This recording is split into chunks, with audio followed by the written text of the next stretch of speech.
Ángel Miramontes Reina, quien nació en Rebarque, San Luis Potosí, en febrero del 67, estudió la primaria en Manuel José Otón, la secundaria en la secundaria Benito Juárez y la preparatoria Río de esta ciudad. Después cambió su lugar de residencia a San Luis Potosí. Se graduó en la Facultad de Ciencias como ingeniero en electrónica, máster de administración industrial en la Universidad Tangamanga, tiene un máster también de educación en el CAEPE y actualmente estudia el doctorado de gestión educativa del SINAGE. Ha laborado en diferentes empresas en donde se les ha exigido cambiar de residencia, por lo que ha vivido en León, Guanajuato y Aguascalientes. Se ha dedicado al departamento de físico-matemático como docente y posteriormente se integró a la Facultad de Ingeniería. Actualmente tiene una antigüedad de 25 años en la Universidad Autónoma de San Luis Potosí. Ha sido cantautor, guitarrista y compositor de algunas canciones alojadas en un canal de YouTube, y en ese mismo canal sube interpretaciones y canciones escritas directamente por él. Comenzó como escritor gracias a Facebook, pues ha publicado vivencias que le han ocurrido del día a día, donde se dio cuenta que tenía facilidad para las letras y por eso se atrevió a escribir este relato del Cerro de San Pedro. La idea llegó gracias a la influencia que dejaron las personas con las que ha convivido, que son parte de ese lugar, principalmente su padre Domingo, su abuela Belén y su tío Antonio. La abuela llegó al Cerro de San Pedro a principios del siglo XX, recién casada con don Manuel, su abuelo, y buscaron salir adelante con toda la familia, y todos nacieron en ese mismo municipio y vivieron ahí cerca de 30 años. Eso es más o menos de lo que le ha tocado a nuestro escritor. Junto a él tenemos al maestro Roque, Alejandro Roque,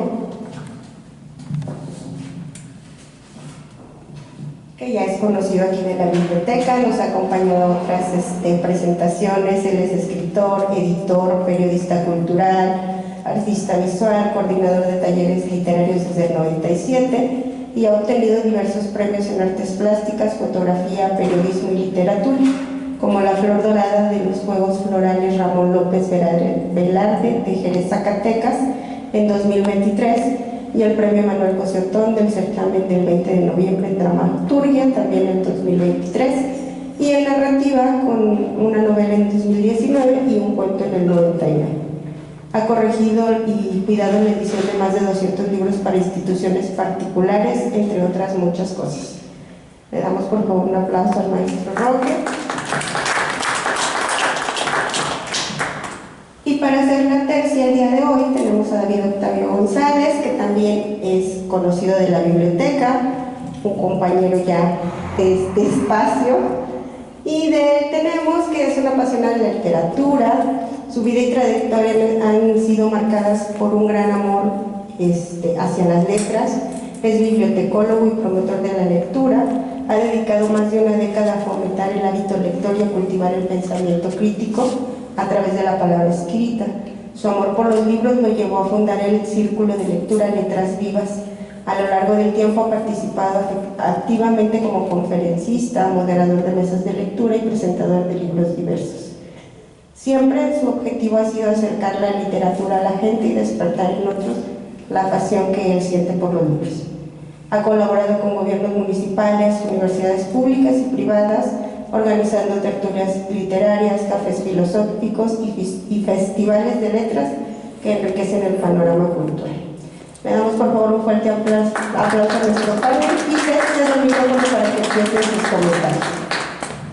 Muchísimas gracias. De hecho, comenzamos con un ambiente bien festivo, porque justamente hace un momento les decía que hoy se celebra el Día de la Escritora y el Escritor. Entonces, la verdad es que ustedes que están aquí seguramente como yo comparten este amor a la lectura y respetamos mucho esta profesión. Entonces, muchas felicidades. Y pues vamos a platicar ya con la formalidad de presentarnos quiénes somos, qué hemos hecho. Creo que podemos entrar de lleno. Este libro, justamente Relatos Cerro de San Pedro, que como pueden ver la portada y lo que estén un poquito más atrás voy a levantar el libro, pueden ver que en nuestra portada, la portada del libro, tenemos una especie como de dialoguito, y tenemos también de fondo este pueblo que es muy conocido a nivel mundial. Y de hecho quiero pedirles un favor, de un ejercicio de imaginación al público, que se imaginen esta frase todo el tiempo que viene del prólogo del libro y que dice así: este pueblo es mágico, aunque no sea reconocido así por la UNESCO. A ver, ¿qué se van a acordar? Este pueblo es mágico, aunque no sea reconocido así por la UNESCO.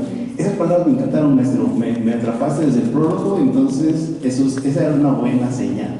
Y el segundo ejercicio va a ser que más adelante, conforme vayan agarrando valor, se animen, el público presente, si el maestro y el otro maestro nos lo permite, de que nos platiquen las historias de ustedes, de sus lugares más queridos, no solo de origen, porque recuerden que los mexicanos nacemos donde nos da la gana, como dice Chabela Vargas. Entonces queremos platicar sobre eso, ¿va? Bueno, pues para eso quiero que conozcamos de voz, porque no lo hemos dejado hablar todavía, al maestro Miguel Ángel Miramontes. ¿Cómo estás? Bienvenido. Muchas gracias, David. Muchas gracias, Alejandro. Gracias, público, gracias.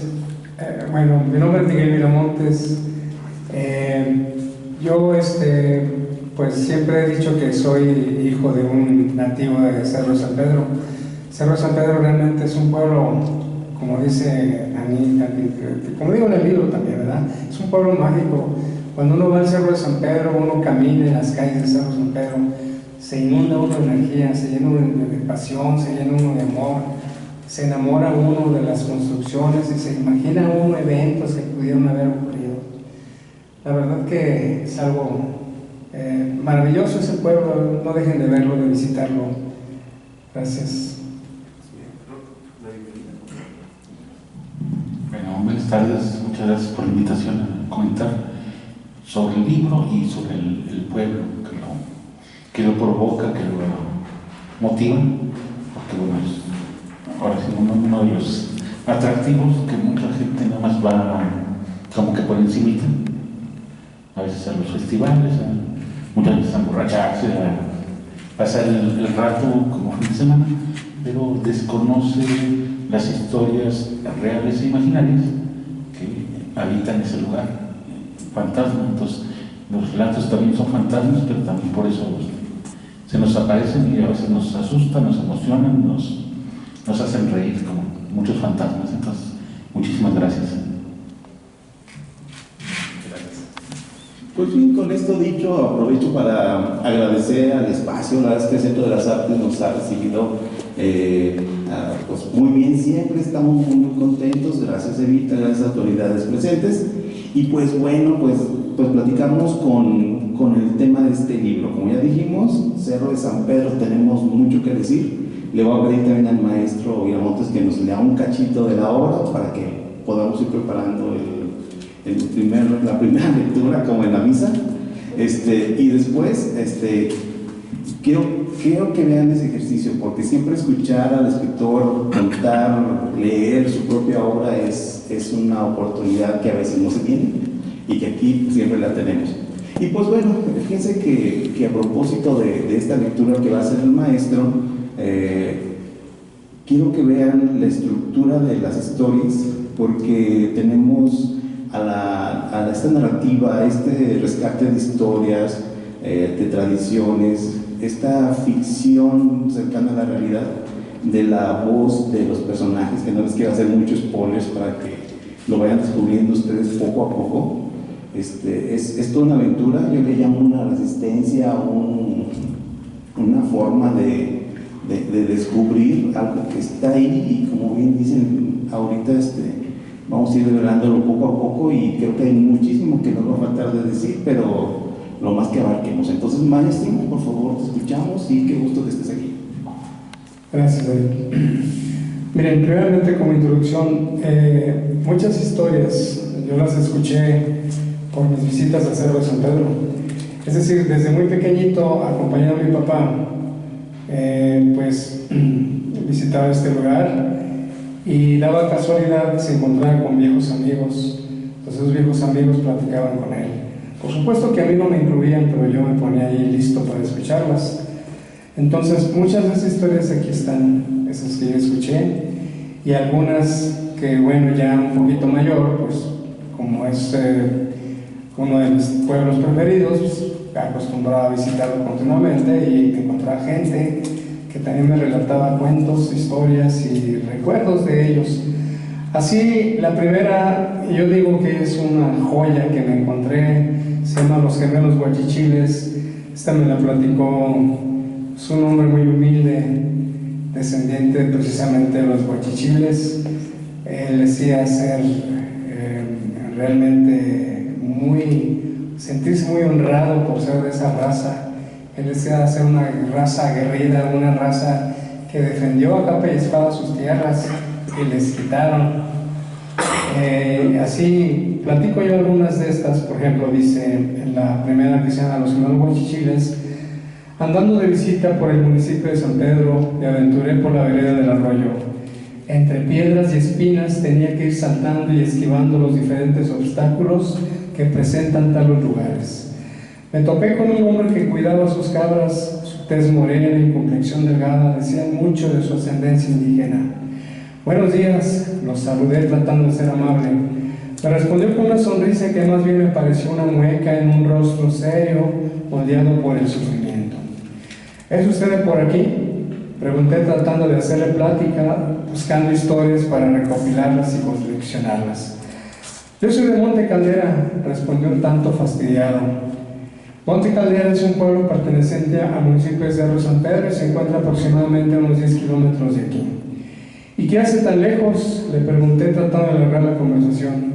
Vengo a cuidarle las cabras al patrón. Me paga poquito, pero algo que saque está bien. Alcancé a verle un par de tatuajes en los antebrazos. En uno de ellos se alcanzaba a ver la palabra Maxa y en el otro Shaki. Y le pregunté si eran los nombres de sus hijos, teniendo el cuidado de no molestarlo, pues no lo veía muy sociable. No, hombre, ¿cómo cree?, me dijo haciendo una mueca ya mencionada. Ellos fueron importantes, muy importantes para mi pueblo. ¿Para Monte Caldera?, le pregunté torpemente. No, hombre, ese es el lugar donde yo vivo. Mi pueblo es el pueblo Guachichil. Al decir esto, abrió los ojos por demás pequeños e erigió la postura, mostrando con orgullo que es de apreciarse. Me dio la impresión de estar ante una de esas historias que, gracias a que soy muy preguntón, iba descubriendo y agregando a mi colección.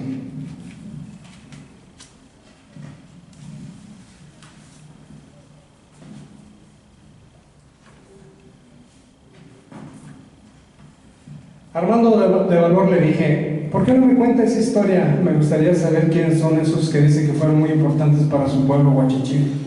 ¿Cómo no? Sí se la cuento, pero tengo sed, invíteme unas frías. Y mientras nos acomodamos debajo de ese arbolito para írsela contando, ya verá que está muy buena. Inmediatamente corrí a la tienda, compré 2 cigs y regresé. Ya estaba acomodado y sentado en una piedra. Yo también me acomodé de modo que pudiera estar lo más a gusto posible, pues se veía que la historia iba para largo. Se bebió apresuradamente 2 cervezas. Sí que tenía sed, le dije en tanto burlón. Están muy ricas, me respondió con cara de satisfacción. Bueno, se la voy contando. Y de ahí ella se arrancó a contarme la historia que aquí aparece, los gemelos Guachichiles. Es una de ellas. Así como esta hay varias. De hecho, qué bueno que empezamos por aquí, por el principio, como dicen.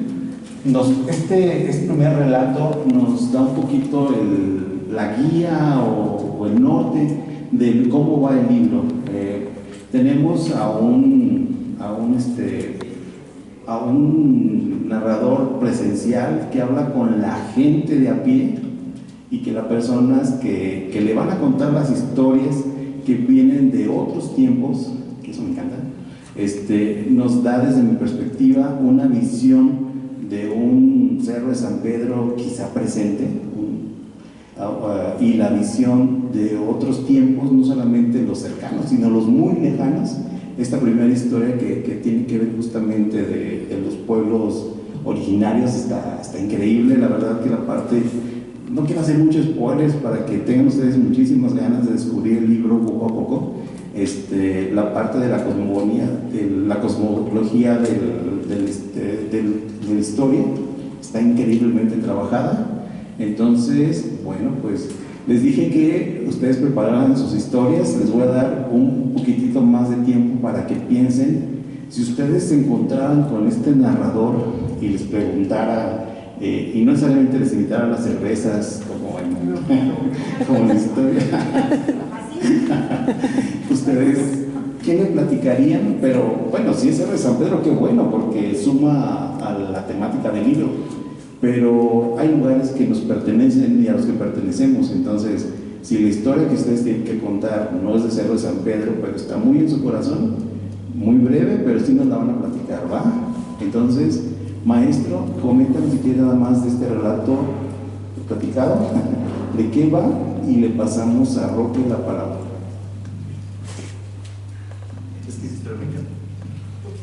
Bueno, más que nada los gemelos guachichiles pues son un par de hermanos que sufrieron precisamente la guerra contra los españoles.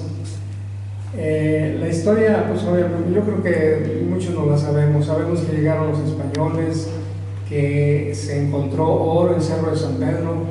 Cerro de San Pedro para ellos era un lugar sagrado, era un lugar donde iban a adorar a sus dioses. Y ya no los dejaron entrar. Entonces ellos protestaron y comenzaron a hacer guerrillas. Aquí cuenta la historia que duró 10 años la guerra que ellos hicieron. Su padre, que era ahora sí que como el general, el que organizaba todo, y los hijos, que eran pues ahora sí que los soldados, y obviamente una buena cantidad de guerreros alrededor de ellos. Hicieron guerrilla y les dieron muy buena pelea, pero claro, los españoles cada vez llegaban más y más, con caballos, con armamento, pues era imposible detenerlos. Al final, el padre de los gemelos guachichiles se suicida, ya ve que no hay manera, entonces él decide quitarse la vida, y los gemelos guachichiles, como habían hecho una promesa con uno de los demonios, que era precisamente pues ahí que vivía en Cerro de San Pedro, la promesa era, pues déjanos luchar, ayúdanos. Y efectivamente la guerra duró 10 años, pero se terminó y tuvieron que entregarse al demonio. Dice la historia que realmente quizás salvaron, porque tal vez algún ángel llegó y lo rescató. Entonces quizás no sufrieron el hecho de tener que ir al infierno, porque ellos consideran el infierno, ya lo tenían. Entonces quizás no sufrieron. Eso cuenta la historia, o eso es lo que me contó aquel personaje. No sé si quieres. Bueno, este libro es interesante por muchas razones. Bueno, esto de la cosmogonía en los libros oficiales, al menos de mis tiempos y un poquito más para acá, no había referencia a la historia local. ¿Sí? Últimamente, bueno, ya hay un libro de historia de San Luis Potosí, y como hay en cada estado, pero incluso de historia, aunque ya hay acercamiento, ya se reconocen a los guachichiles y otras parcialidades, pues no hay referencia a este tipo de historias, de boca en boca. Pueden no estar científicamente, bueno, dentro de los científicos de la historia, probadas, ¿no? Puede encontrar ahí la historia oficial, pero es lo que se cuenta y es en lo que basa la historia de la gente de los pueblos. Es como se da. El origen de los mitos es ese, el explicarnos cómo llegamos, por qué somos así, etc. Entonces, esta exploración, lo que se va contando, es bien interesante, ¿no? Siempre tengo mis dudas sobre cómo relatar algo que su naturaleza es oral, ¿no? Entonces, esta solución que se parece mucho a la antropología, digamos, en apariencia, transcribir lo que va relatando la gente, dejar el narrador fuera, o sea, separarlo. Se me hace una buena solución, porque bueno, así se cuentan como dos historias en una, ¿sí? Lo que va sintiendo quien escribe, lo que va sintiendo quien cuenta la historia, la historia que le contaron. Y la escritura es muy antigua, no se han leído Las 1001 noches, muy parecido la estructura, ¿no? Siempre se interrumpe cuando un personaje empieza a contar su historia dentro de esa historia y luego surgen otros, o a lo mejor algo que les contaron para salvar la vida, para prolongar la historia. Entonces, de repente, al amanecer, se interrumpen 4 historias que están una dentro de otra, ¿no? Estilo muñeca rusa, caja china, dicen ahora, etc. Entonces, son muchas historias. Y el acercamiento a los Huachichil, a las minas, a los trenes que pasaban por el lugar, a las personas de diferentes edades y diferentes circunstancias sociales y económicas, pues se me hace muy rico porque así debería haber pues en cada lugar. Ahorita nos platicarán, como ya propuso David, pero estos acercamientos ojalá que se hubiera por cada barrio, por cada municipio, pueblo, colonia, entonces porque son diferentes circunstancias, ¿no? Yo me peleo mucho con esta idea de los cronistas oficiales, entonces es más investigación histórica, nada más. No se toma en cuenta lo que está pasando, o sea, la noticia, y la parte de crónica son los sucedidos que son de la gente común. No hay a lo mejor no hay una trascendencia, no hay héroes, pero dentro de sus circunstancias, cada quien tiene que fungir como héroe. Pues por ahí, hasta ahí le dejo por ahorita y seguimos en el cotorreo.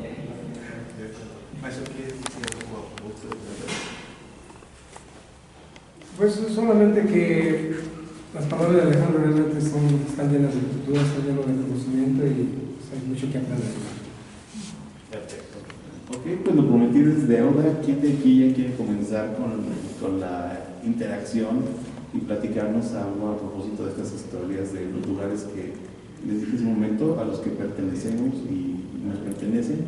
Sé que Evita ha hecho mucho esta parte de rescate de historias, me encanta su trabajo respecto a muchas cosas, pero a esto me agrada bastante. Pero bueno, ¿quién dice? Yo les platico y esta historia pertenece a este lugar, muy breve, sin miedo, nada más nos van a ver unas cuantas personas en vivo y los que estamos aquí, así que no se preocupen. ¿Quién dice? ¿Sí? Me voy a parar a dar un video. Por favor, Sandra, platiquemos. Historias así que me hayan sucedido, no, pero sí me encanta irlo a visitar. Y he visitado Los Tiros también. Y cuando más iba, yo trabajé en la Secretaría de Turismo e íbamos con ellos. Entonces así conocí el único restaurante que había en ese entonces. Y nada más una entrada que había para un tiro. La iglesia nunca he tenido oportunidad de verla abierta, entonces no tengo ni idea de cómo es la iglesia. Pero se siente muy bonito pasar por caminar sus calles empedradas. En ese entonces había muchas que tenían terracería todavía, ahorita ya no, pero sí había muchas. Llegué a entrar hacia alguna casita y así como que más actual, donde venden muchas plantitas cactáceas. Ya vi que hay muchos lugares para beber, pero nunca me he quedado. Sí. También conocí Capitán Caldera, Monte Caldera, y hay otra que empieza con Z como zapatilla, ¿zapatilla? Ah, ok. Porque a mí me encantaba, bueno, en ese entonces tenía más oportunidad de ver los pueblos mágicos, aunque no esté nombrado como tal. Sí, y se siente bien bonito, porque es otro estilo de vida. Hablan también diferente, tienen un tono diferente al de nosotros acá en la ciudad. También se visten diferente, o sea, todo es diferente, y eso llama mucho la atención. Bueno, al menos a mí me llama mucho la atención. Nada más. Gracias. Si quieren, en lo que agarra más valor. Gracias. En lo que agarra más valor, hay una historia, la del santo, ¿verdad? De que menciona la iglesia y la de las cantinas. tienes suerte hay otra. No sé si quieras, maestro, o tienes más preparado para la lectura. Y ahorita vamos desarrollando. Yo vi la imagen de San Nicolás. Perfecto, ¿verdad? Sí, para que se conecte a contar. Bueno, la iglesia de San Nicolás en Cerro de San Pedro es una iglesia que ahora está casi en ruinas. La utilizan más que nada para pues, teatro y cosas así por el estilo. Pues normalmente está cerrada y ahí hay un cuadro de San Nicolás precisamente. Ese cuadro está presente en esa historia. Dice así: la descubridora fue el nombre.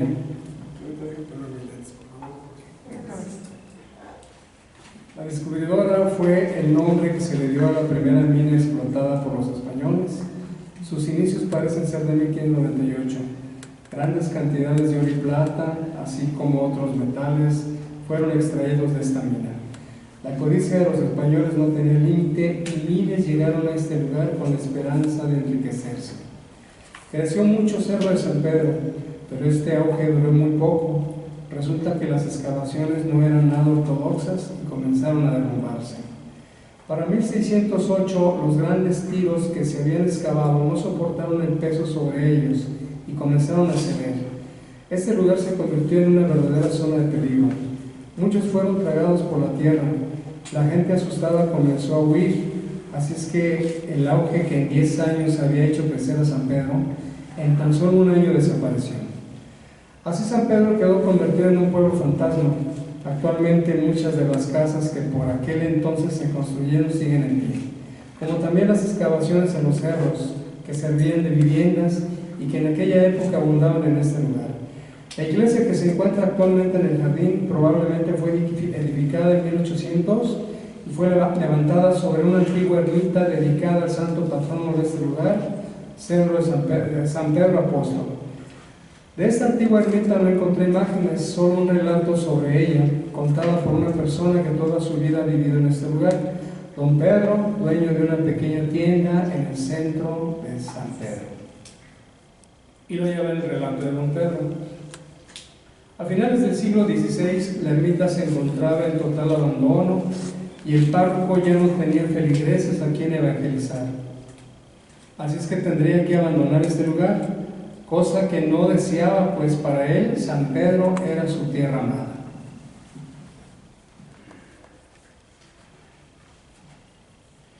Ya no había gente ni trabajo y por tal motivo no veía futuro para él ni para San Pedro. Pero Monte Caldera, un pueblo cercano, sí prosperaba. La gente de ese lugar se dedicaba al campo, sembraban y cosechaban con grandes beneficios para los dueños de las tierras, quienes años atrás habían abandonado San Pedro. Estos se quedaron en Monte Caldera cambiando sus actividades. Monte Caldera tenía por entonces a San Nicolás como su santo patrono y se le había edificado una escultura de unos 40 centímetros de altura. Decían que era muy milagroso, según don Pedro, así que tenían muchos devotos. El día de este santo patrono era el 10 de septiembre y la gente le organizaba una fiesta que duraba varios días, con puestos de comida y golosinas, así como artesanías. Gente de todos los pueblos cercanos acudían a este lugar. El párroco de San Pedro dio un plan para volver a darle vida. Iría a escondidas hasta la parroquia de Monte Caldera, bajaría la escultura de San Nicolás y lo llevaría a escondidas hasta la parroquia de San Pedro. Así diría que San Nicolás prefería San Pedro a Monte Caldera y esto haría que resurgiera. Era medianoche cuando emprendió su camino. 10 kilómetros avanzó protegido por la oscuridad de la noche. Llegó a las puertas del templo y con su llave maestra logró abrir. Tomó el santo, lo bajó con cuidado y lo metió en un costal. Y con mucho esfuerzo se regresó a San Pedro cuidando que nadie lo viera. A la mañana siguiente tocó las campanas de la iglesia mientras gritaba a los pocos feligreses: ¡Milagro! ¡Milagro! ¡San Nicolás nos prefiere! La gente asustada se acercó y el párroco les enseñaba la imagen mostrando mucha alegría. ¡Alabemos a nuestro santo patrono!, replicaba sin cesar, pero la gente no le creía y pensaba que algo no estaba bien. A mediodía llegó un comité de Monte Caldera y se llevaron de regreso a la escultura. Una semana después, el párroco de San Pedro repitió la operación, pero esta vez al regresar sintió más pesado al santo. A duras penas avanzó hasta el pueblo. A la mañana siguiente tocó las campanas mientras gritaba con más fuerza. La gente comenzaba a creerle y empezó a regarse entre las personas la idea de que San Nicolás prefería el pueblo de San Pedro antes que a Monte Caldera. Nuevamente el comité regresó el santo a su lugar original. Las puertas de la iglesia se cerraron con candados más seguros y cuando el párroco de San Pedro lo volvió a intentar, no le fue posible.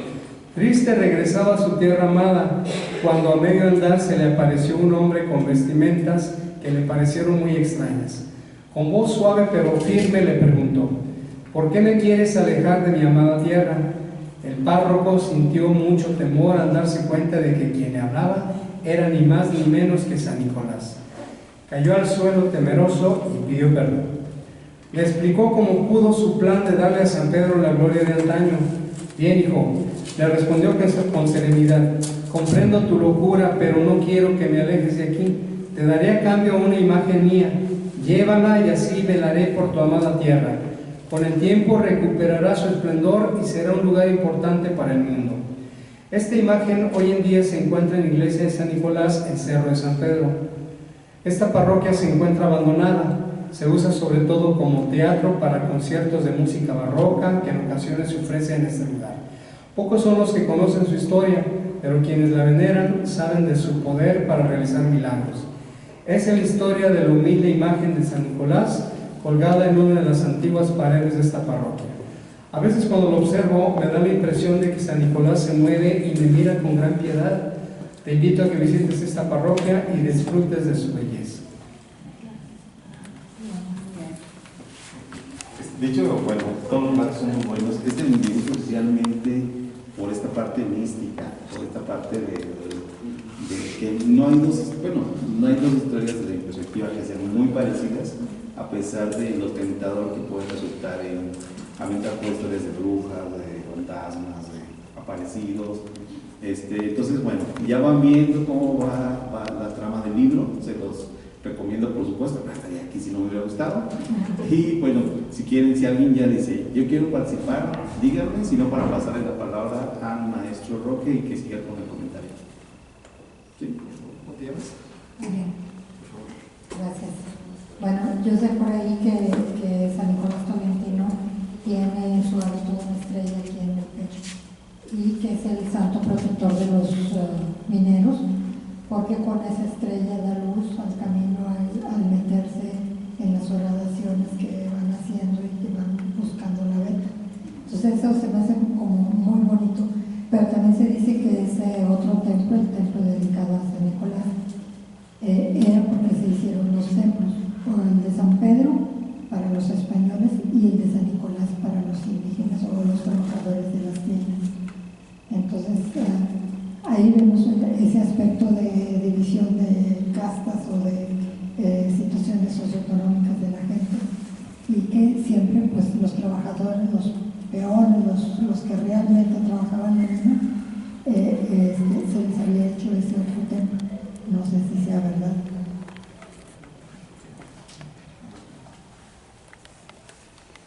Las historias siempre tienen algo de verdad y algo de leyenda. Yo creo que lo que hay que hacer es quedarse con la parte importante que uno le quiera dar, ¿no? Eso es lo más interesante. Por eso estas leyendas que están aquí, me atreví a escribirlas. Yo sabía que muchas de ellas quizás eran parte de la imaginación de la gente. Don Pedro es una persona que cuando lo conocí ya era muy viejo. Es el dueño, o era el dueño de la tienda que está a un lado de la parroquia de San Pedro. Ese señor sufrió una muerte triste porque un día lo perdieron y lo fueron a encontrar en el arroyo, ahogado, todo lleno de lodo, etc. Pero tuve el honor de conocerlo y lo conocí gracias a que pues, le compré un refresco porque no tenía automóvil, entonces yo tomé mi bicicleta y vámonos en la bicicleta. Y pues obviamente la única tiendita que estaba allí era esa, para su refresquito y me platicar historias. Y de ahí surgió otra historia también, que es precisamente la de la señora que se llama Pachita y su madre, que se fue de su nombre, pero su madre, que era una curandera muy famosa de precisamente de la época en que San Pedro tenía buen auge, ya el último auge que tuvo, precisamente por ahí en los 40. Sí, bien, si quieres, en lo que preparas esta lectura, maestro, escuchamos el comentario del maestro. Okay. Pero sí, te voy a pedir esa cosa. ¿Qué es lo que hace mágico un pueblo? De lo mágico. Y bueno, estos auges han sido muy cortos en general. Primero por la falta de infraestructura, de herramientas, y luego por la voracidad de la última empresa que estuvo ahí, ¿no? Entonces, o sea, las empresas en general, la misma fundación, obedece a la ambición, al deseo de sacar el material de la tierra y no necesariamente construir, hacer un pueblo. Por eso también se funda San Luis Potosí, ¿no? Acá estaba más plano, había más agua, etc. Entonces San Pedro pues, siempre fue como un lugar de trabajo, de paso, entonces no era para quitarlo. Entonces, desgraciadamente, bueno, esta magia se refleja propiamente al interior de las familias, de la sociedad que pues, se quedó a vivir ahí, pero no era casi siempre la más acomodada, era la trabajadora. Entonces, esta división pues sí siempre ha existido, igual que en San Luis, bueno, los barrios empezaron como pueblos de indios también. Los nombres que se escogen para cada barrio también van reflejando, o para cada pueblo, van reflejando el carácter social de las personas, pero también para que les gusta para Santo Patrón. Bueno, San Pedro no se elige necesariamente por que San Pedro sea patrono de esto o del otro, ¿no? Podría ser, si nos pusiéramos a imaginar, como que tiene las llaves de la riqueza del cielo, etcétera, o algo. Pero no, fue como que los primeros mineros, bueno, los mineros que llegaron ahí, se llamaban Pedro, ¿no? Entonces, no va por ahí. La magia actual, casi me acuerdo, mi bisabuelo vivía ahí, es de un pueblo fantasma, ¿no? Siempre piensa como un Comala. Se puede declamar Pedro Páramo ahí, sí. Le gusta. Y sí, se siente ahí las vibras, la magia, pero de los fantasmas, la gente que nos habla desde abajo de la tierra, ¿no? Ya la mayoría de los que saben las historias se van muriendo. Pues ojalá que con quienes quedan, con quienes podemos platicar, nos la compartan, pero para eso, que bueno que el maestro Villamón hacer esta labor, hay que preguntar, ¿no? Tener la curiosidad de saber de dónde venimos, porque si no, nos vamos a hacer como Pedro Páramo, como un montón de piedras. Pues, a ver qué sigue. Bien, doña Pachita era una mujer que me encontré o me topé un día precisamente en la tienda de don Pedro. Estaba comprándose por allá algo para comer, muy humilde la señora, y se le cayó una fotografía, tuve oportunidad de verla. La fotografía parecía una anciana, la anciana se retrató en un cementerio, la foto era algo tenebrosa. Tuve la oportunidad de preguntarle a doña Pachita quién era esa mujer, me dijo que era su madre, que había una historia muy interesante detrás de ella y se atrevió a contármela.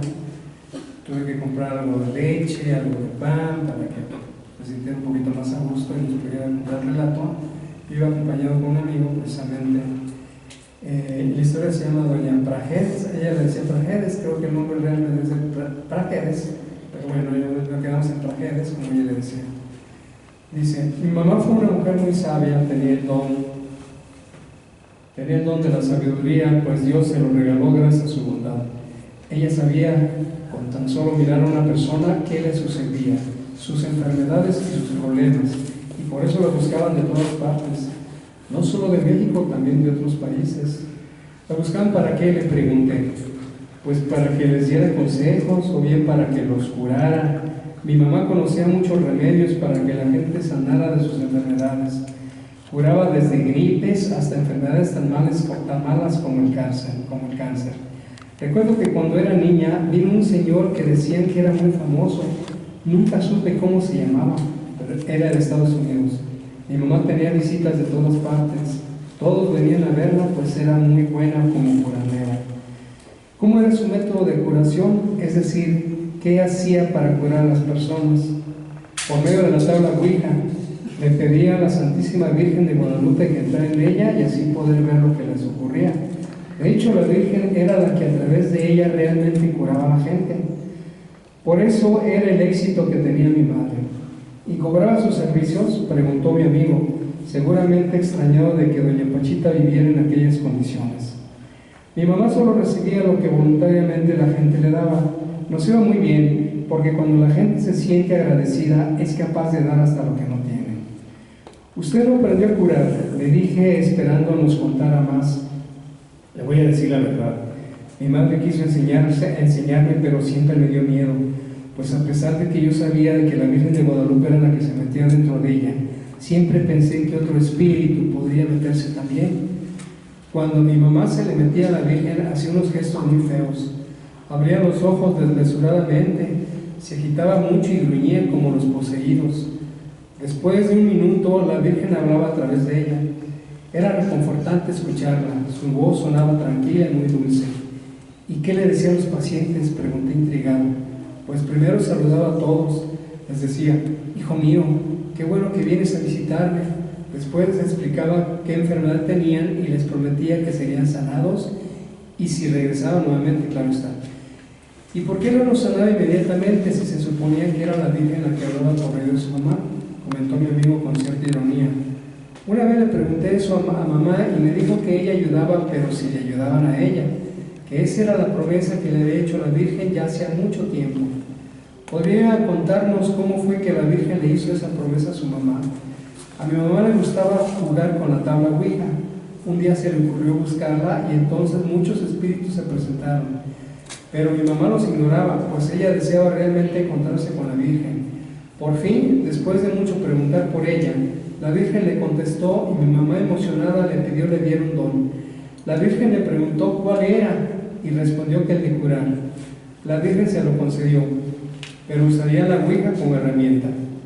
La Virgen se presentaría a través de ella, curaría a las personas, se metería en su cuerpo, pero le advirtió que eso le acabaría pronto y tristemente así fue. ¿Cuánto tiempo duró su mamá curando personas? Solo 10 años.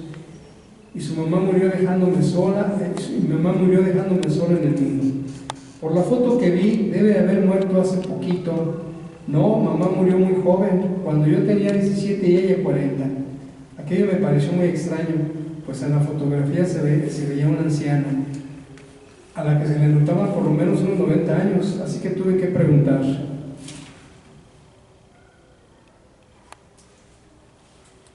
Señora, pues ¿qué no era su madre la de la fotografía? Sí, señor, esa anciana era mi madre, pero su edad era de 40 años. Pero ¿cómo es posible? La señora de la fotografía es una anciana. Es triste decirlo, pero mi madre, cada que era poseída, envejecía mucho. En 10 años se hizo tan vieja que terminó así como la ven, como una vieja bruja. Dijo esto con coraje, como maldiciendo aún después de tantos años de la muerte de su madre. Disculpe, señora, pero su mamá no hizo fortuna. En los 10 años mi mamá hizo mucho dinero, pero se dio cuenta que ese dinero solo la perjudicaba. Un día, cuando ya su cuerpo resentía los achaques de una persona de edad, mi mamá le preguntó a la Virgen por qué le sucedía eso. La Virgen le respondió que era su justo castigo por cobrar a las personas, que ella solo le había dado el don para curar y no para enriquecerse. Así es que todo el dinero que tenía estaba maldito. Le dijo que repartiera el dinero entre los pobres para que pudiera salvarse, pero mamá no hizo caso y decidió quedarse con él y seguir cobrando. Llegó el día de su muerte, aún lo recuerdo bien. Siendo muy joven y sola, tuve que encargarme del sepelio de mamá. Sentía, sin embargo, que no quedaba desamparada, pues acumuló muchas riquezas que serían para mí. La foto en la que aparece mamá la tomé una semana antes. Me pidió que retratara el lugar donde ella quería ser sepultada, bajo el árbol que se muestra en la imagen. Esa es la única fotografía que tengo de ella. Lamenté mucho que mostrara la imagen de una anciana y no de la joven mujer que debía ser mamá. Perdón, señora, pero ¿qué pasó con su dinero? Lo que le pasó es lo que hasta el día de hoy me da miedo. La noche en que sepulté a mamá me vino a ver. Ah, caray, ¿cómo está eso? Como lo oye, calentaba café pues hacía mucho frío. Yo estaba sola en casa, serían las 9 de la noche cuando tocaron. Pensé que sería alguna vecina que vendría a darme pésame y me apresuré a abrir. Tenía tantas ganas de hablar con alguien, pero no era una vecina, era mi madre, que no se veía como una vieja. Ahora era una joven mujer que debía ser, era la joven mujer que debía ser. Curiosamente no sentí miedo, al menos en ese momento. ¿Mamá? Pregunté un poco impresionada. Hija, me dijo, déjame entrar, tengo frío. Se sentó en una silla y mirándome con piedad comenzó a hablarme. Hoy se me ha permitido visitarte, pues he rogado a Dios de dejar estar junto a ti y avisarte que no debes usar el dinero que recibí por la sanación de tanta gente. ¿Qué debo hacer con él?, pregunté. Entiérralo en mi tumba, que no se dé cuenta nadie, pues es dinero maldito. Nadie debe sacarlo jamás. Si lo dejas ahí, yo misma me encargaré de que no lo encuentren. Hija mía, si no me haces caso, correrás la misma suerte que yo. Asentí con tristeza, pues sabía que tendría que enfrentarme a una vida dura. Gracias, hija, me dijo con melancolía. Ahora enfrentaré el justo castigo por haber desobedecido a la Virgen. Diciendo esto, se levantó y se marchó. Jamás la volví a ver. En ese instante recogí el dinero que mamá guardaba en una bolsa de cuero. Tomé una pala y me armé de valor. Antes de salir, recordé la tabla Ouija que mi madre usaba y también la metí en la bolsa. Serían las 12 de la noche cuando llegué al panteón. En ese entonces no cerraban las puertas. En la tumba de mamá cabía un poco, no mucho, y enterré la bolsa con el dinero y la Ouija. Cubrí con cuidado. Una pequeña lamparita me ayudaba a ver lo que hacía. Me retiré presuroso esperando que nadie me viera. Llegué a casa y descansé ya entrada la mañana. Desde entonces jamás he olvidado este incidente. En la vida he sufrido muchas privaciones. Jamás me cansé y siempre fui sola. Cuando voy a visitar la tumba de mi madre, me dan ganas de sacar esa bolsa de dinero, pero no me atrevo. Después de muchos años, sé que esa bolsa aún está ahí, pero cuando recuerdo que es dinero maldito, me entra mucho miedo. Antes de despedirnos, le pregunté el nombre de su madre. Prajedes, me dijo, y sobre los libros que había escrito doña Prajedes, me explicó que eran relatos de sus experiencias, a través de los 10 años que le permitió curar a la gente. Día tras día escribía, informaba acerca de a quién y a quién curaba sus generales, su lugar de residencia y de qué los curaba. Así que en esos 4 libros hay nombres de personas que se sintieron enfermas y pusieron su vida en nombre de doña Prajedes. Creo que los libros son de extrema importancia, aún hoy me gustaría ir a buscarlos. Nos despedimos de la señora, la verdad me dio pena verla lamentarle por su suerte.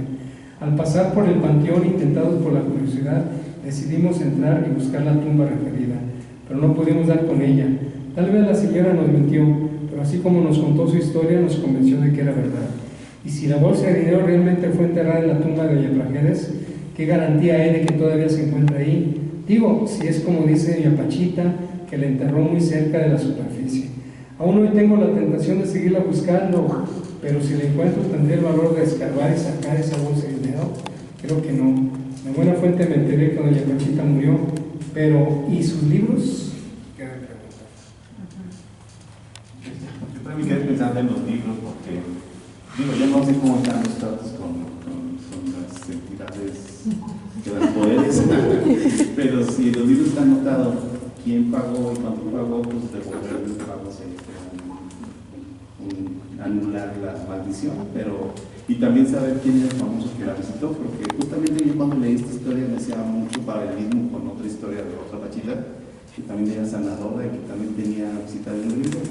Pero bueno, creo que también aquí va una pregunta, no nos hacemos muchas preguntas el día de hoy para poder también escuchar al público, pero también quería preguntarte eso, o sea, ¿cuánto miedo te da a ti de rescatar una historia que no debía ser rescatada o que se rescató equivocadamente y pues ya quedó aceptada como aún con el reflejo que puse aquí, como posiblemente cierta? Y quién sabe si en verdad sea tan cierto. Pues la verdad en su momento no sentí miedo, al contrario, sentí sentí gusto de conocerla y sentí esas ganas de escribirla, de no dejarla en mi cabeza, en mi memoria. Por allí en una de las introducciones digo, realmente yo conocí un tesoro, me sentí obligado a escribirlas y ahí están esas historias. Es un legado de la gente de San Pedro, no mío, es un legado de la gente de San Pedro, la gente que habitó ese lugar. Son historias que recopilé, que escribí. Pues tengo ese don de poder escribirlas, de poder recordarlas, de poder narrarlas. Entonces, de la verdad, no sé si me pueda pasar algo, no lo sé, pero es parte de mi vivencia, es parte de mi cultura y le doy gracias a Dios que estén ahí. Antes de pasar la palabra de nuevo a nuestro Rocky, ¿alguien tiene alguna participación? Yo duda. Entonces, ¿esa Pachita vivió en Cerro de San Pedro? Sí, yo creo que más o menos eran los 90s cuando yo por allá andaba con este amigo. Porque era estudiante todavía, o sea, yo en ese entonces estaba todavía estudiando. Quizá un poquito antes de los 90, tal vez en los 82, 89. Cerro San Pedro por ese entonces estaba abandonado completamente. La tiendita que le menciono era la única. Y doña Pachita solía caminar por la vereda que le llaman el Sendero del Capitán, por ese rumbo. Allá hay muchas casas viejitas, entonces ella vivía como en un tejabán por ahí. De hecho, mi padre vivió por ese lugar también, por el Sendero del Capitán, ahí tenía su casa. Y doña Pachita vivía en una especie de tejabán, precisamente en una de las casas ruinas, un poquito más adelante. Ese era el camino de doña Pachita, que era una anciana ya. ¿Y en ese entonces fue cuando le contaron la historia? Sí, porque me atreví a preguntarle a doña Pachita sobre su mamá y ella de buena manera me quería contarlas. Digo, yo creo que en ese entonces todavía no había mucha delincuencia, porque si me encuentro el día de hoy y ya no ha sido preguntado, quizás me ven a la cárcel, ¿no? Pero en ese entonces había más confianza. La señora se veía que era buena persona. ¿Y era grande? Sí, ya se veía como de unos 70 años, más o menos.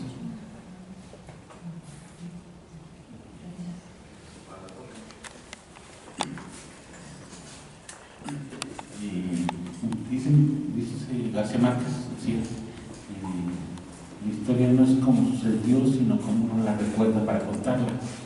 Entonces, palabras más, palabras menos, esta intención de dar a conocer las historias, ahorita me contaba si transcribía algo y lo apuntaba luego que se lo contaban, iba con grabador. O sea, este paso de los años, a mí me ha pasado algo porque tengo mala memoria y lo cuento, y a veces no sé si algo lo escuché, lo vi en la televisión, me lo inventé, me lo dijeron, o si yo lo dije.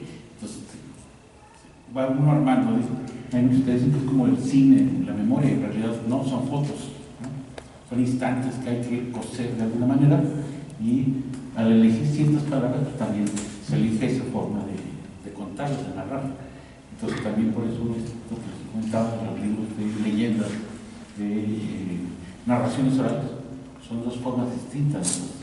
El oírlas es una cosa, es una voz, y el escribirlas, bueno, ahí es la voz de uno casi siempre. Entonces este cuidado que se debe tener, bueno, varía, depende del tiempo de que lo contaron, a quien lo transcribe, ¿verdad?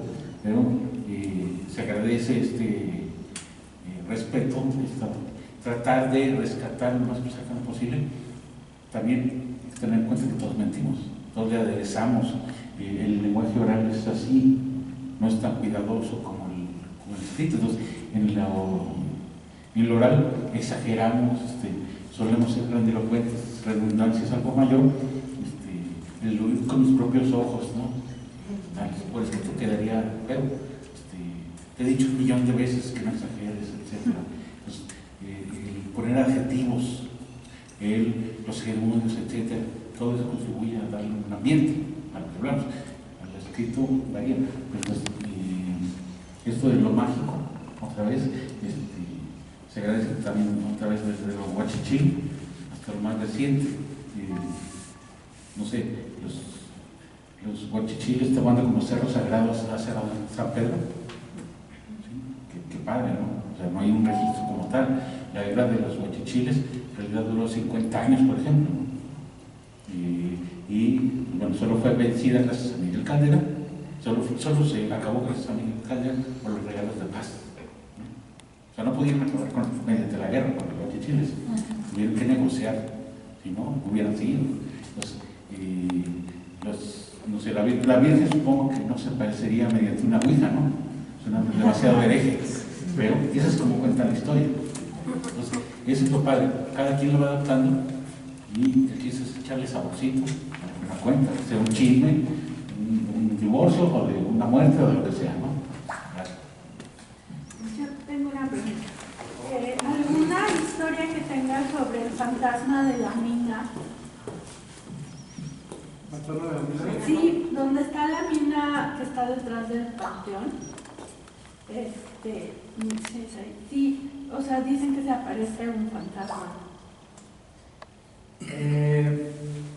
Yo escribo en Facebook y algo escribí sobre eso.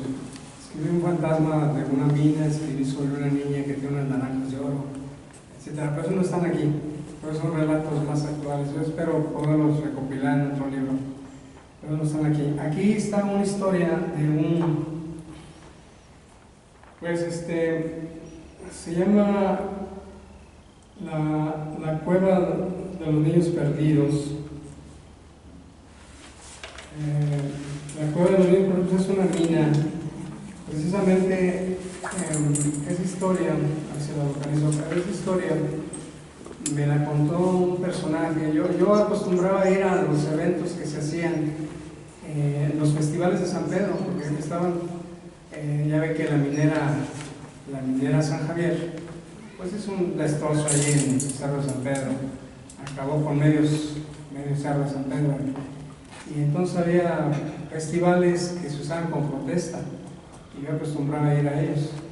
Como hacía, el Cerro de San Pedro es un lugar muy alto y hace mucho frío, entonces me llevaba un mezcal, ¿verdad? Para calentar el cuerpo, decía yo, y obviamente se acercaba la gente, ¿verdad? Y una vez se acercó una persona, les comento aquí, una persona de aspecto así andrajoso, sucio, y nos pidió pues un traguito de mezcal, pues órale, pues invítale. Y esa persona nos contó precisamente la historia de aquí relata, que se llama La Cueva de los Niños Perdidos. Por ahí está.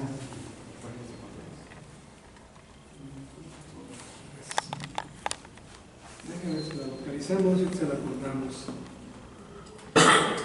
¿Y de esa cueva la tiene ubicada? Sí, está, si usted se pone en el... Miren, el festival se hacía frente al templo de San Pedro. Ajá. Entonces, si usted se pone espaldas a un lateral de la torre, la iglesia, de frente, ahora ya no se ve, porque ya ve que la minera San Javier hizo muchas cosas ahí, se levantó unas barras, entonces ya no se ve. Pero antes se veía precisamente frente ahí, se veía el túnel, era una mina realmente, era una mina, más que el Señor decía el túnel de los Niños Perdidos, era una mina. Entonces esa mina se podía inclusive llegar desde ahí, había una vereda que llegaba, ahora ya no se puede ni siquiera llegar allá. Pero ahí está precisamente frente a la iglesia, de manera lateral, está donde está el municipio, entonces ahí observándolo, por ahí se alcanza a ver. Repito, hoy en día no se puede ver, pero ahí está esa cueva que tiene esa historia, o al menos este señor, no sé si para ganarse una copeta de mezcal, me la platicó, pero bueno, se me hizo interesante. ¿Qué parte de la 52. Se llama La Cueva de los Niños Perdidos precisamente. Bueno, le voy a contar la forma como obtuve el relato y después un pedacito del relato. Miren. Ese día en San Pedro hacía tanto frío que hasta los huesos se helaban. Ya era casi la medianoche.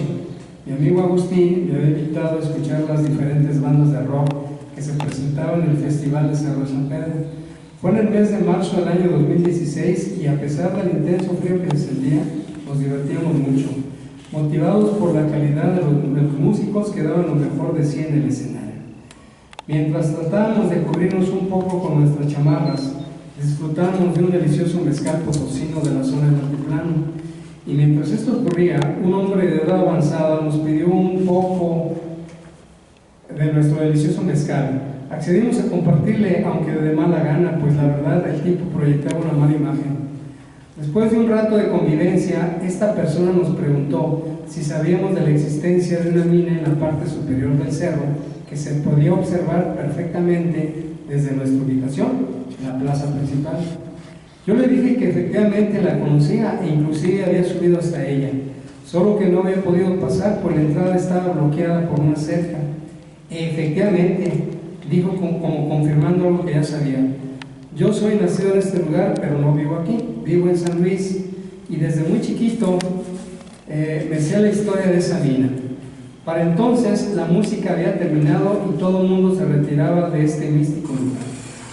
Pues cuéntanos su historia, que para luego es tarde, le dijo mi amigo consultando el nivel de la botella, que ya solo contaba para unas cuantas copas más. Y viene el relato de esta persona. La historia me la contó mi abuelo, que fue minero por muchos años en este lugar. Esta trata de unos niños que se aventuraron a entrar en esa mina y jamás volvieron a salir. Por aquel tiempo se dice que varias brujas se reunían en esta cueva, que por cierto ya no era trabajada. Esa cueva era donde practicaban sus aquelarres y al menos una vez por semana se les veía hacer fogatas y danzar alrededor de ellas. Cuando esto ocurría, la gente corría a esconderse en sus casas. Como era natural, los padres les prohibían a sus hijos acercarse a esta cueva, pero como siempre existían aquellos que se sentían con el valor de hacer una investigación y tratando de aclarar lo que realmente sucedió, pues he aquí lo que pasa.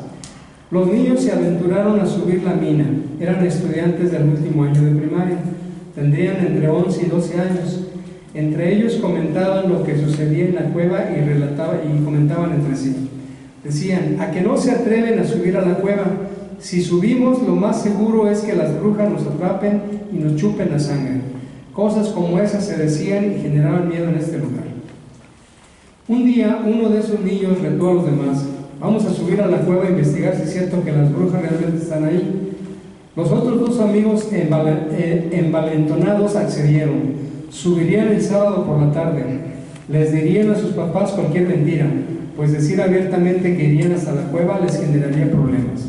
Así pues, ya armados con lámparas y algo de comida, subieron a la cueva. Se encontraron con cenizas que mostraban que algo encendía fuego en la cueva. Hay que entrar, dijo uno de los niños con cierta emoción. Sí, entremos, respondió el otro. A la mañana siguiente todo el pueblo los buscaba. Alguien mencionó haberlos visto dirigirse a la cueva y aquello alertó a los lugareños. La mina abandonada era peligrosa, pues todos sabían que era el lugar donde las brujas se reunían para llevar a cabo sus malos actos. Pronto hicieron una brigada de búsqueda. Un grupo de hombres, entre ellos los padres de los 3 niños, entraron a la cueva. Lo que relataron al salir fue realmente tenebroso. Comentaron que en la cueva hacía un frío muy especial, que era demasiado oscura, que casi inmediatamente la oscuridad la invade y que a medida que vas entrando, un olor a podrido se hace cada vez más intenso. Uno de ellos mencionó que la cueva era muy larga. Cuando llevaban casi medio kilómetro de caminata, se podía mirar a lo lejos una luz tenue que se movía de un lado a otro. El temor los invadió, pero el deseo de encontrar a los niños los impulsaba a seguir. Caminaron mucho, según comentaron, y sin embargo la luz siempre se mantenía a la misma distancia. Era como si los guiara hacia un lugar misterioso. Después de mucho caminar, se dieron cuenta de que nunca terminarían de recorrer esa cueva. Por más que gritaban los nombres de los niños, esto no respondía. El olor a podrido era ya tan intenso que no soportaron más y optaron por salir.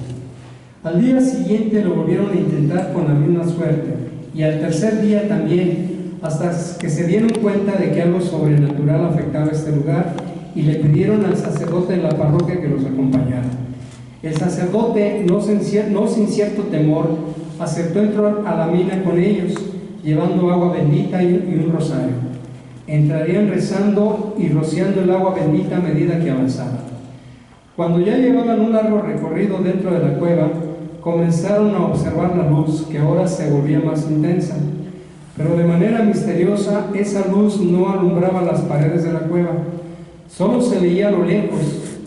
El sacerdote gritó con fuerza: ¡devuelve a los niños!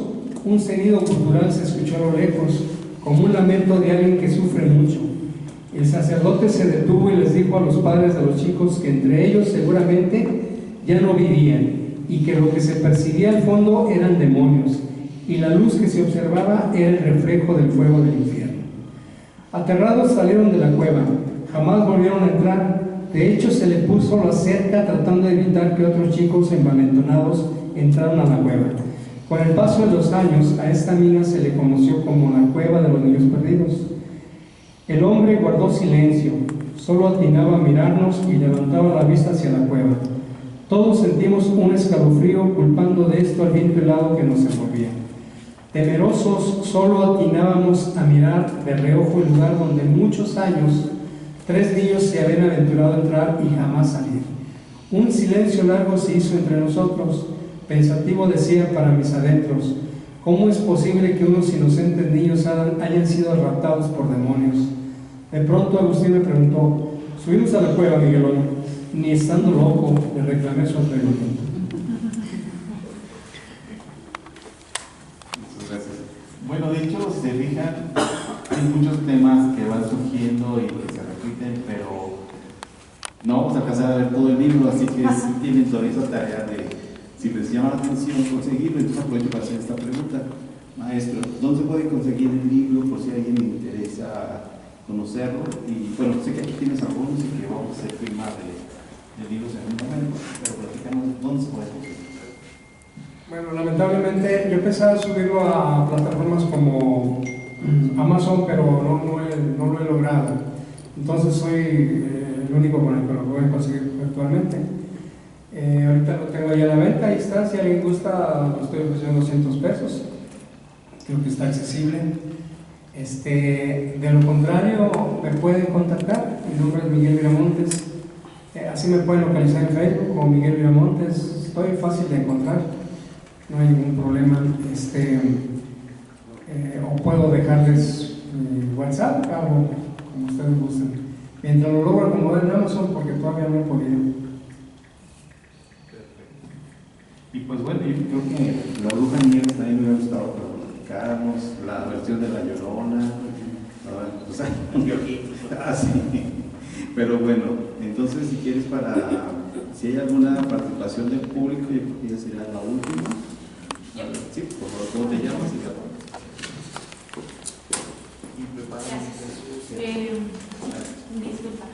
gracias. Mi nombre es Mía y pues yo quisiera como dar como un comentario en general al libro que se me hace muy interesante, la forma en la que usted nos platica o nos da a conocer los distintos relatos. Por ejemplo, a mí se me hace como un relato muy como extraño el de la Ouija y de la Virgen, porque en cultura popular nosotros tenemos muy satanizados, bueno, en la religión católica se tiene muy satanizada la aparición de la Virgen en distintos lugares como de invocaciones en ese sentido.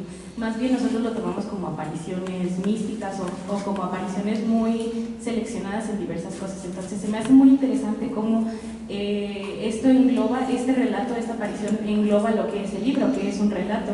Es algo que a usted le comentaron y usted de alguna forma a nosotros nos lo plasma. Se me hace muy interesante, me gusta mucho pues lo que viene abarcando toda la presentación que nos ha estado dando a conocer. Pues sí.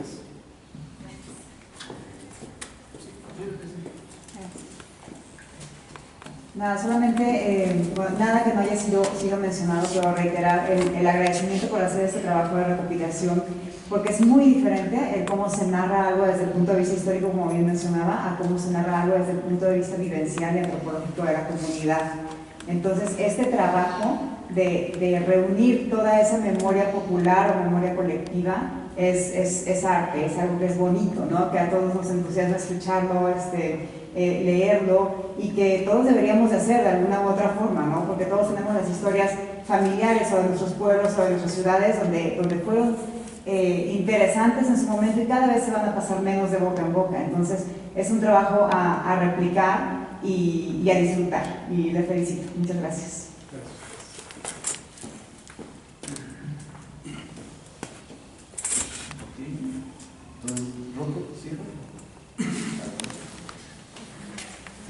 Pues ya nada más invitarlos otra vez para la presentación al autor, porque no se ha dicho, pero este libro, propuesta de libro, obtuvo el premio Arena de la Unión de Asociaciones de Personal Académico de la Universidad de San Potosí en 2019. Es un premio entre investigadores, entre profesores de la UNI. No le entran muchas personas, la verdad. O sea, yo he estado ahí de jurado alguna vez. Invitar a quienes trabajan por ahí, que nos están oyendo, que le entren, que saquen este otro espíritu, no nada más el académico, a veces romper moldes, y a ustedes asistentes y quienes nos ven, que hay un proyecto de hacer algo de relatos, de cuentos sobre sitios de San Luis Potosí, tanto de la capital como de otras partes, ¿no? Entonces, la casona abandonada en Fea de Carranza, por ejemplo, la escuela esta Manuel José Tón, construida sobre un cementerio, eso sí es real. San Miguelito, los fantasmas que se pasan por aquí, por allá, pero también los barrios desaparecidos, las cantinas, etcétera. Es otro tipo de relatos. Entonces, si gustan ir escribiendo, vamos a estar trabajando aquí en el taller del Centro de las Artes, pero también por fuera. En redes me buscan como Alejandro Roque, y pues de verdad es un placer compartir estas ideas y ver qué más se puede hacer próximamente. Gracias. Bueno, perdón, el taller del Centro de las Artes va a ser a partir de agosto, los sábados, de 11 de la mañana a 2 de la tarde, y estamos los lunes en la Casa López Velarde, de 5:30 de la tarde a 8, regularmente, los lunes. Son diversas dinámicas, aquí son están, allá es libre, exportación en la cooperación, pero muchos compañeros tienen muchas ideas muy padres, y ahora vamos a sacar un libro que se llama Hotel Juárez, que son relatos sobre este edificio. Se llama, bueno, era la penitenciaría, le decían el Hotel Juárez, y el Centro de las Artes, al cual agradecemos nuevamente a Víctor y toda la persona, los directivos, por el espacio, ¿no? Para que nos veamos próximamente. Muchas gracias. Comentó que en agosto, ¿a partir de qué hora? En agosto de 11 a 2 los sábados. Ajá. Y luego dijo... En la Casa López Velarde, al lado del Cabeza de Juárez. Vallejo y Rayón. Los lunes de 5:30 a 8 de la noche. Gracias. Gracias. Pues muchas gracias a todos, gracias por venir a esta presentación del libro. Pues espero que no se quede aquí. Yo la verdad tengo mucha fe en este librito, espero que se haga famoso algún día. Voy a tratar de seguir funcionando. Si se me acaba, voy a hacer otro tiraje. De hecho, pienso agregarle mayor contenido. Por ejemplo, los fantasmas que comentaba aquí la compañera, yo creo que son relatos interesantes que hay que agregar, ¿verdad? Sí, un poquito más extenso. Y bueno, pues, nuevamente agradeciéndole a David, a Alejandro y a todos ustedes por la presencia. Gracias.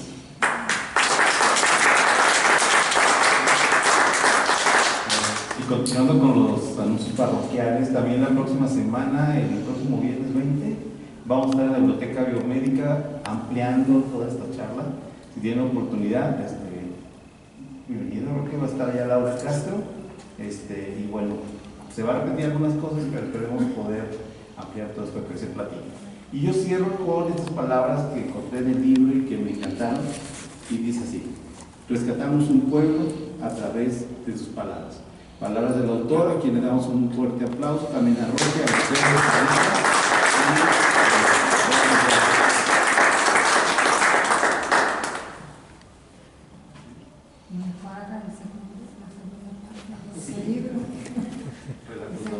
Necesito ir otra vez a San Pedro a recopilar. Maestro, pues vamos a darle las gracias por venir aquí con nosotros, aquí a la biblioteca, y darnos este privilegio del libro. y estar aquí con nosotros esta tarde. Muchas gracias.